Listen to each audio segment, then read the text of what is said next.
living in a country, I'm sure a country they loved and continue to love, to no longer find it safe to live there, to then live in a refugee camp for maybe as long as 4 years, and the conditions associated with that, and moving to a new country where maybe you don't know anybody.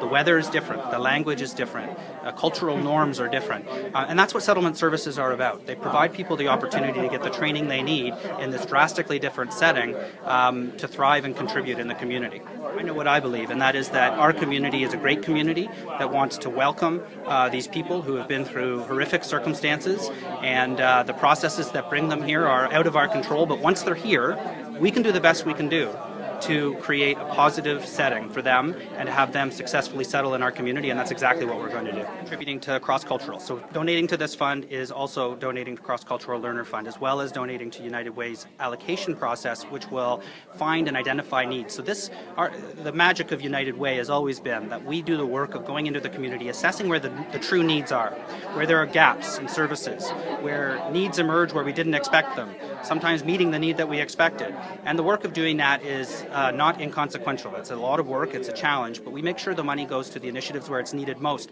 And we also do the work of follow-up to make sure that it's going to initiatives that not only where it's needed most, but where results are being created. So we have effective monitoring and tracking processes that make sure that this isn't just money spent, it's an investment which creates a benefit to the community because we track the actual outcomes that get produced from these initiatives. It goes well beyond what we think of as traditional refugee settlement services. The YMCA, Boys and Girls Club, Big Brothers, Big Sisters.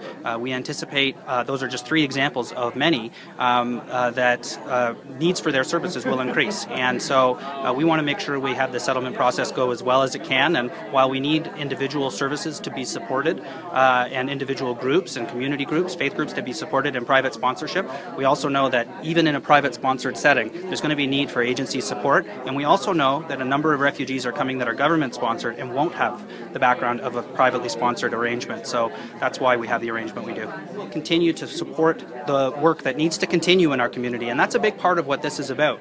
We have needs in our community already, and we will not ignore those needs. In fact, this campaign is about making sure that we give Londoners the opportunity to rise above and beyond the support that we've had previously so that we can successfully settle the refugees that are coming to us without affecting our ability to support the existing needs we have in our community. We've been silently doing this for 35 years. So it's just the public become aware of something that was going on in our community.